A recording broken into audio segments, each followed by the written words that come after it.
Hey, fans of Subject Found, Who Killed Julie, Diary of a Madman, Horrible Writing. This is Paul Sading, the creator of those shows, the host of Horrible Writing, with a special announcement. This special episode is for a new show I have called The Stories We Tell. There are 5 episodes out currently as of August 2019. What is The Stories We Tell? Well, it's a community effort at Flash Fiction of all genres, of all voices. Each month, we hold the story contest with 3 criteria, and all the members in the Horrible Writing Writer Support Group on Facebook come up with their own story and put it up in a contest to be selected for the show. Horror, sci-fi, romance, all sorts of spec fiction. It's all there to be found in the stories we tell. I want to give you the entire first episode so you can check it out. Definitely give a listen to all the episodes. They get much longer. By episode 5, we're over an hour long of flash fiction of all genres and, again, all voices. You can find the stories we tell on any place you get your podcasts. You might not be able to find it easily since there are a couple shows called The Stories We Tell, so it might be easier to just simply search for my name, Paul Sading, S-A-T-I-N-G. Give a listen to this first episode and come join us over at The Stories We Tell. We'd love to have you. After all, these are the stories of us. These are the stories we tell.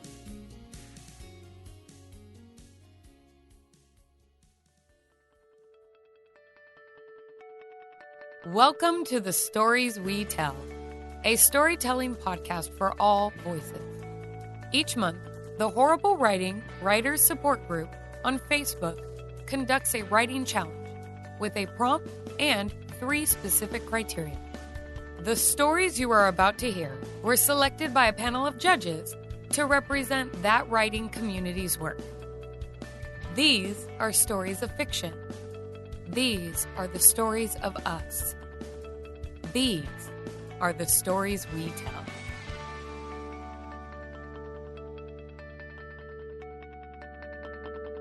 Welcome to the first episode of The Stories We Tell, a storytelling podcast for all voices.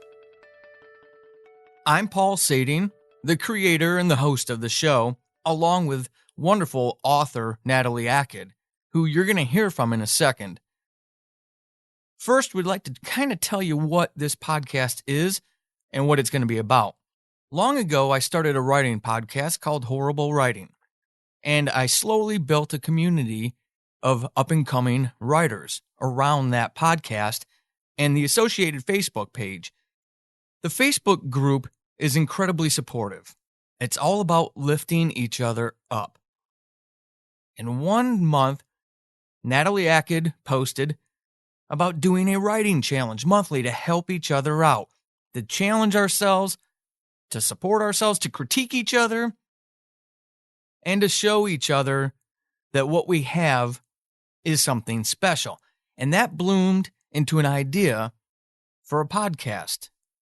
I approached Natalie and asked her if she would be willing to do that, to take the challenge that she had created and allow me to put it into podcast form so we can feature the variety, the diversity in that group of storytellers. And she was totally down with it, and I was grateful. And that's when The Stories We Tell was born. For me, this show is about celebrating writers, celebrating creatives, literary, spec fiction, poetry, memoir, it doesn't matter. The written word is beautiful. I love prose. And I love people who can do it well. Those of you who listen to Horrible Writing, you know I'm pretty self-effacing. And I like to pick on myself because I don't take myself too seriously. I can't. I love writing. It's a passion. It's something I have to do. And by finding the beauty and accepting the fact that none of us are perfect writers and celebrating that, supporting each other through the highs and especially the lows, I have found a deep, deep sense of fulfillment. This podcast is an extension of that. It's going to come out once a month, and I hope you'll join us each and every single month. Those of you who are writers, maybe you could be on this show in the future as well. You'd have to join us over on Facebook. Just search for the Horrible Writing Writers Support Group, and you can come join us there, take part in our monthly challenges, and maybe, just maybe, you'll appear on this show.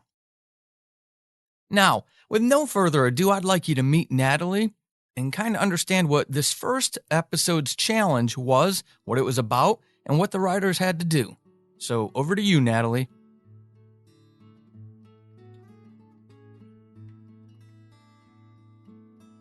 Every month, the Horrible Writing Writers Support Group offers a Reveloquent Challenge. The idea behind the challenge is to take the 3 criteria and up to 500 words and write the best story that you possibly can. The best stories from our challenge are featured here in this podcast. This month, the writing criteria were: 1. The words pumpkin spice or one of its derivatives. 2. The colors of the season. Please include at least one of the following: orange, yellow, red, brown. 3. A haunting. This doesn't necessarily mean a ghost. Take the idea of things that are haunting and run with it.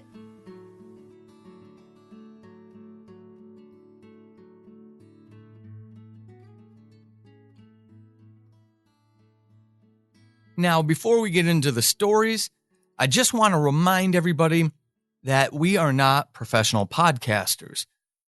Some of us have gear and software, like I do, to do podcasting. Most of us don't. These stories were recorded, narrated in a variety of ways, all the way from professional setting down to a smartphone in a closet. It's not about the sound quality. It's about the quality of the story and giving exposure to a variety of voices in this medium. So, with that being said, I want to kick us off with our first story. Story from me. It's called Fallow. Enjoy.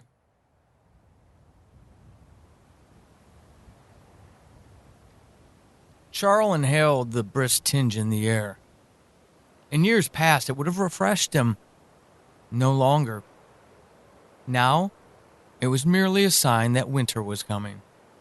Against the cold, he still sweated at the grindstone, sharpening his axe. The work was never done. Not when you had to prepare a farm for the long, dark months ahead. A hint of pumpkin spice wafted across the yard. Celeste was baking again. Something he would never eat. She wasn't baking for him anyway.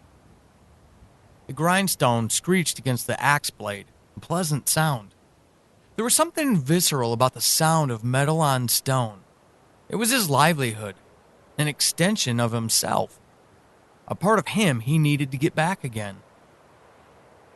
An hour of losing himself in his work, Charles stood and crossed the yard to the house, his feet mashing the amber and red maple leaves that had floated to the wet ground weeks before.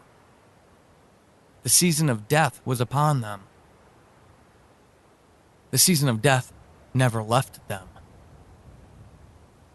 It would stay now.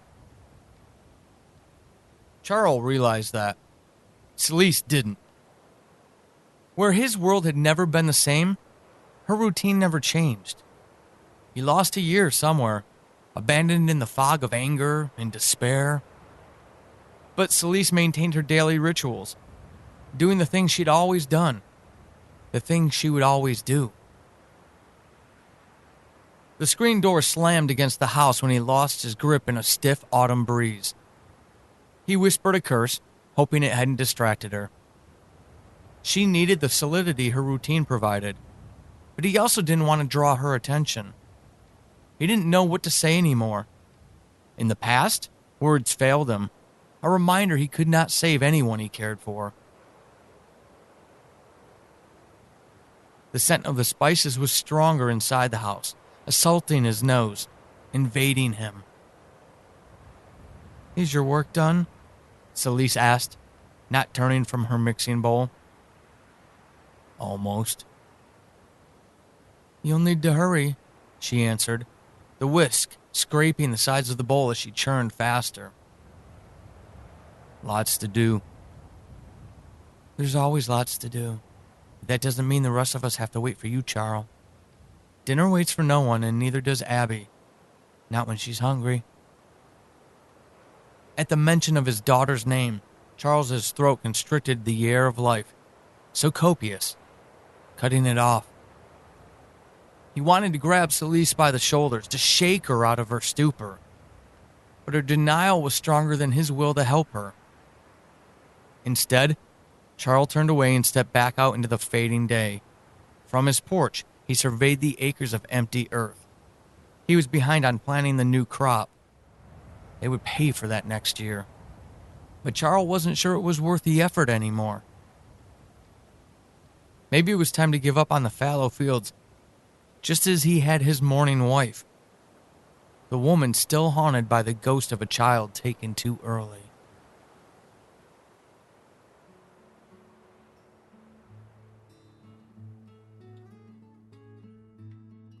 As always, of course, if you're interested in my writing, my books, my other podcasts, you can find all that information over on paulsading.com. Now let's get to our next story, from Astrid Jeff, narrated by Astrid Jeff, called Pumpkin Spice.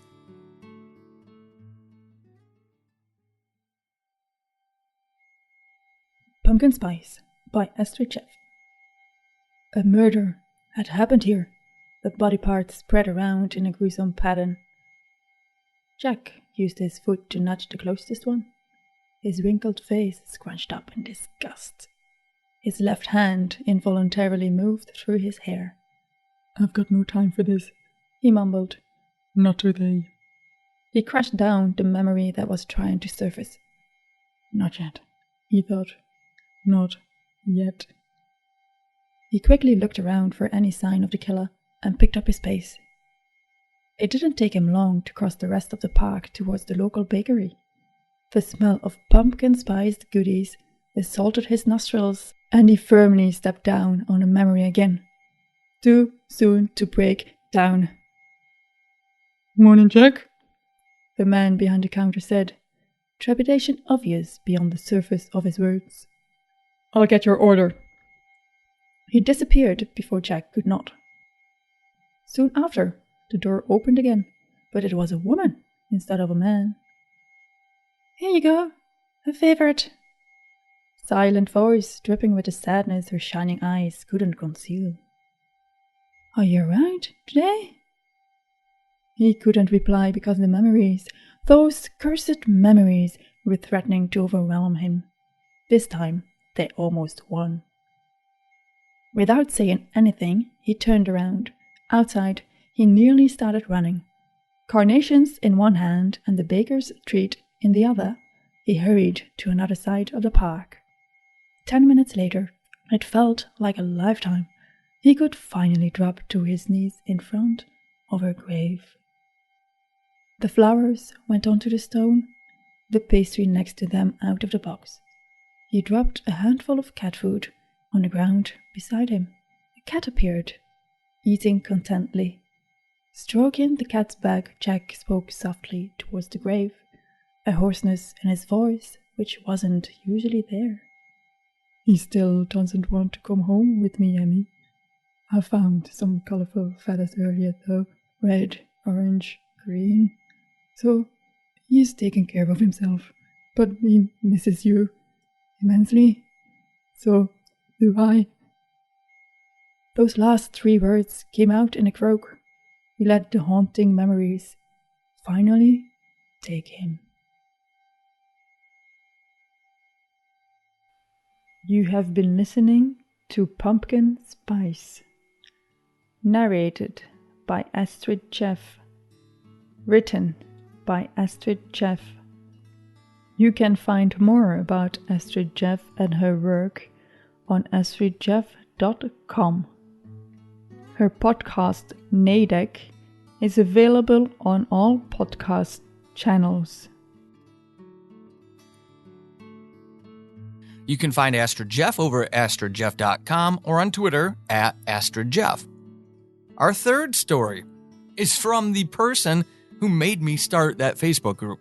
She'd been a listener of Horrible Writing, enjoyed the show, and took her about a year to make me start the Facebook group, but she persevered. And thanks to SL Barron, we now have an absolutely wonderful group that has spawned this podcast. No further ado, I give you The Spirit of Autumn by author S.L. Barron. An overpowering aroma of pumpkin spice assaulted Teddy as she opened her front door. Every year, why is it always pumpkin bloody spice? Can it never be cider with cinnamon or something? Every year. She set her keys on the hook by the door as her phone chimed. A groan left her as she opened the photo in the text message. And so it begins. Teddy's favorite mug took center stage in the backyard grass, resting by Jillian's Ugg boot-clad feet, crossed at the ankles and surrounded by a semicircle of strategically placed red and yellow leaves. She rolled her eyes as she read the message. Happy October 1st, Teddy Bear! Hashtag so blessed, hashtag pumpkin spice, hashtag October, hashtag fall, hashtag autumn lover, hashtag rainbow leaves, hashtag my favorite time of the year.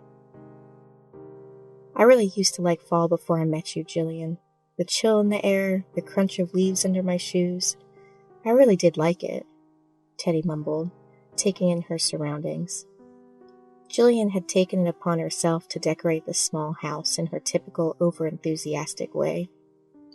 Jack-o'-lanterns surrounded the feet of a cheerful-looking scarecrow who had taken up residence by the living room fireplace. Garlands of fox light brown leaves wrapped around the spindles of the staircase, bringing all the glory of the outdoors in. Where the hell does she get all this stuff? It's not like she goes out, Teddy mused, wandering farther into her home.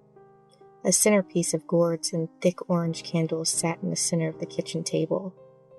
I swear this is the year I'm going to do it. I swear. Jillian popped up in front of her, knit scarf wrapped around her neck, toboggan covering her hair, Uggs pulled on over black leggings. What are you going to do? She said, her voice raising like a valley girl at the end of her question. I'd say kill you, but... I'm already dead? Jillian shrugged, a huge grin bringing the corners of her mouth up. That gas leak beat you to it by 3 years. Teddy's mouth quirked. Exorcism might be a promising venture. Ah, Teddy Bear, we go through this every year. You know I love autumn, and you never end up calling Father Segru. The end. This has been the short story The Spirit of Autumn by S.L. Barron. You can find her on Facebook, Twitter, and Instagram as author S.L. Barron. Thank you so much for listening. You can find S.L. Barron over on Facebook at author S.L. Barron, Twitter, same thing, and Instagram, believe it or not, the same thing. The next story is written by Dohai. Some of you who are fans of mine over at Diary of a Madman will kind of already know Dohai's writing. He wrote the entire second season of that show. He's also doing some other things on the side, which we'll highlight in the future. Narrated by Astrid Jeff, I give you Fall for You, written by Dohai.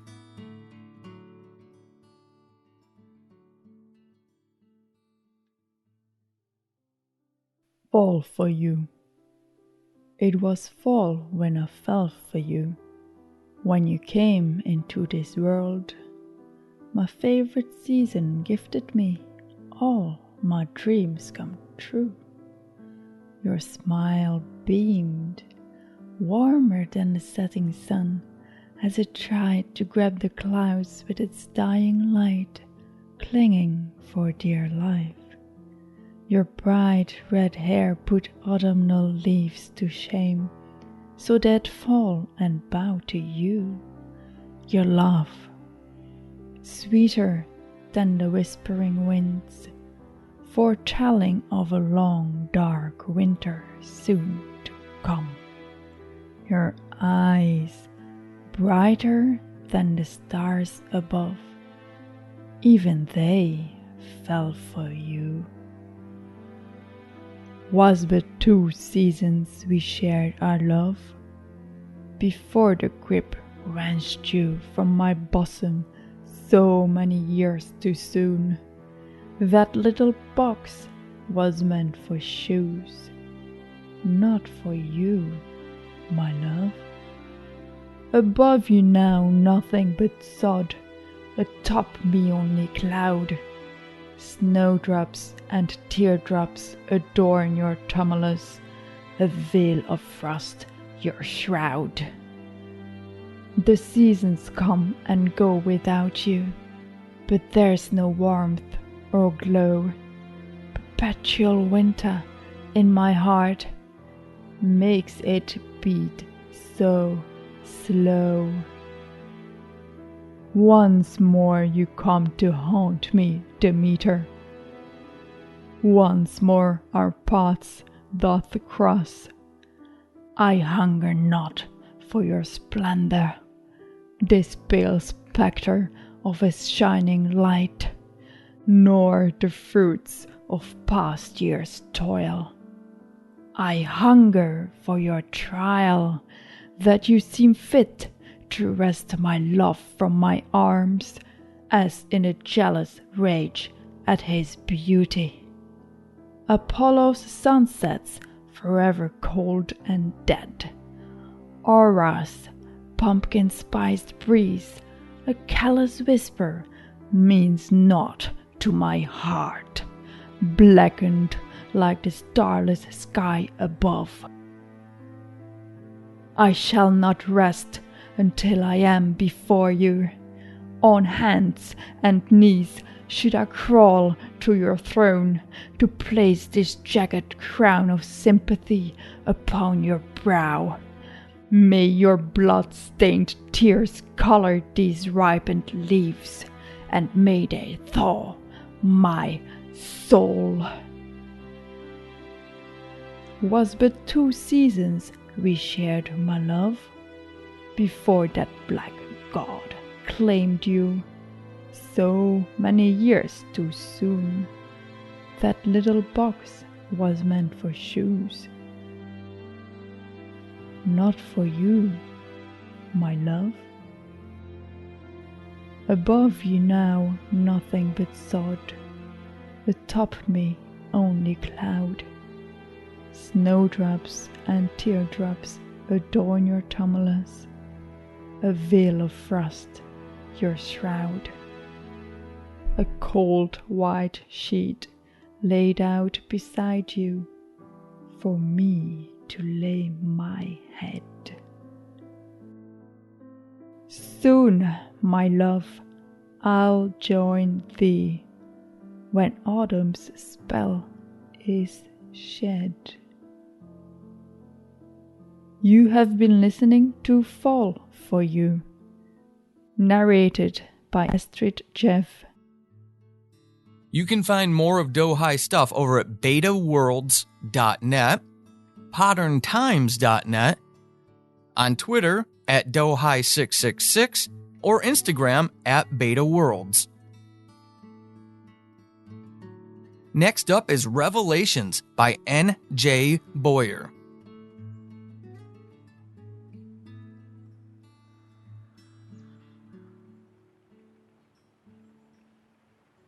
My finger hovered beside the trigger. Breathe.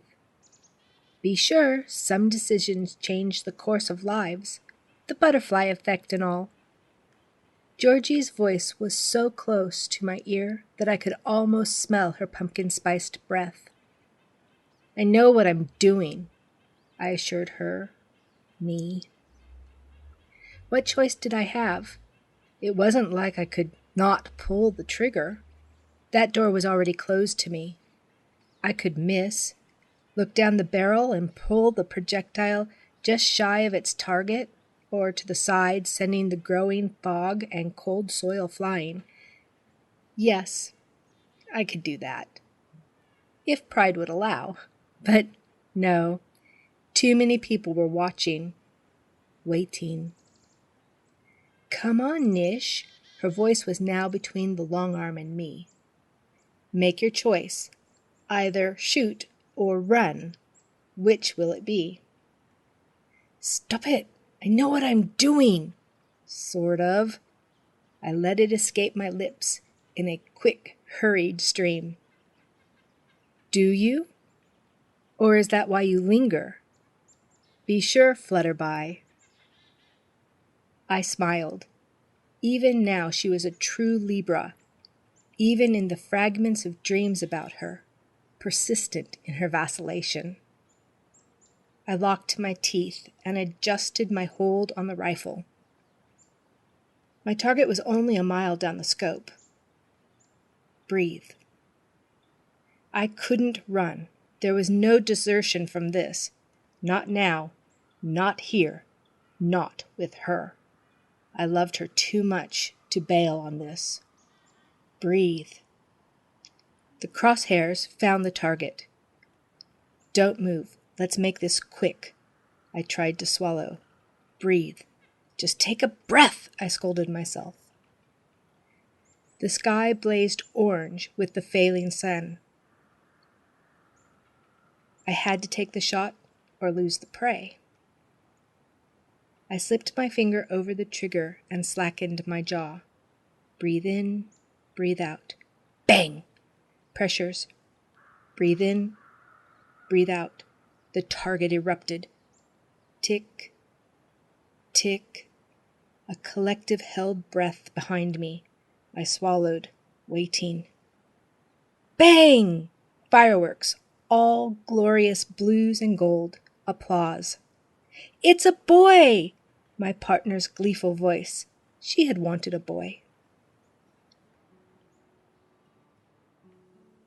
The end. I'm N.J. Boyer. Thank you for listening to Revelations. If you enjoyed this story, you can find out more about me and my work at www.njboyerwriter.com. That's NJBOYER writer.com.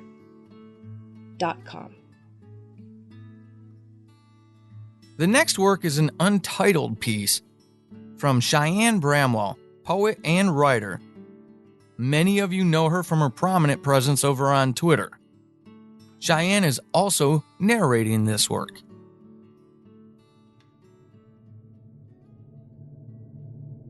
It was that time of year again. The summer heat was slowly dying, shop windows were filling with plastic ghosts, and everything faded into a dull kaleidoscope of oranges, reds, and browns. It was disgusting. I shut myself away, avoiding the coffee shops and scented pine cones piled outside of the grocery stores as much as I could. After all, in this new internet age, the groceries could come to me, and I wouldn't have to leave my house for weeks at a time. I could keep the scents of lavender and vanilla cycling through my nose as long as I was awake. Those were the easy parts. But every night, beneath the oils and candle wax, as my eyes drifted closed and my room faded around me, that smell would float in to take its place. I'd be sitting in my car beneath a bright canopy of orange, red, and brown. She was sitting next to me, glowing in the light from the window and laughing at her favorite joke. She clunked her styrofoam cup against mine before leaning in to kiss me. The blinding light hit us first, and a tangled mess of sensations flew by, Shattering glass, rushing wind, screeching tires, crunching metal bones snapping. Then I was hanging from the ceiling by my seatbelt. I looked, but she wasn't next to me. I screamed, but there was no response.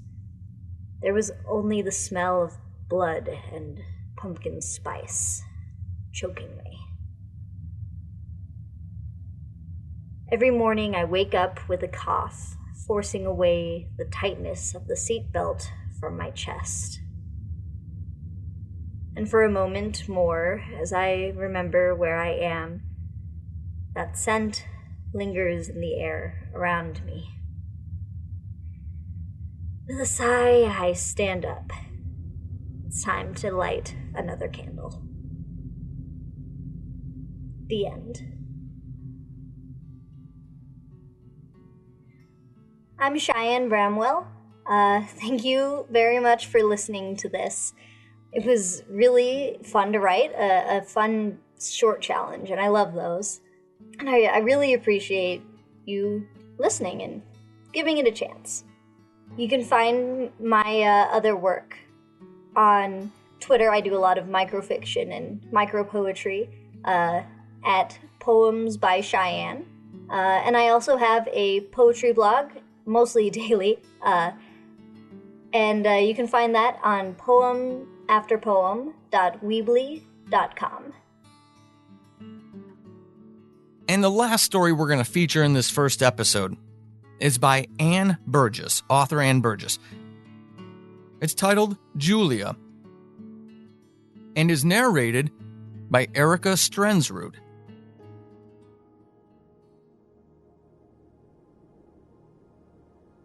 Julia. How long had it been? He strolled down the sidewalk. A cool, crisp breeze blew against his hair, causing it to fall in his face.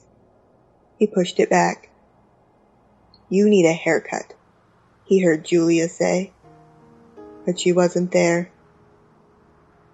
Lights from the houses along the way lit up the windows to guard those inside from the dark. Some had smiling jack-o'-lanterns on the porch to chase off the spooks of October. The lamps along the street cast shadows, triggering imaginations of passers-by. The autumn leaves crunched beneath his feet. He watched as they fell around him. Each tree had its own color: red, orange, and his favorite, gold, like her hair. He wondered if her thoughts were on him this fall. She sat in the window, watching the wind blow against the silhouetted trees on the lawn.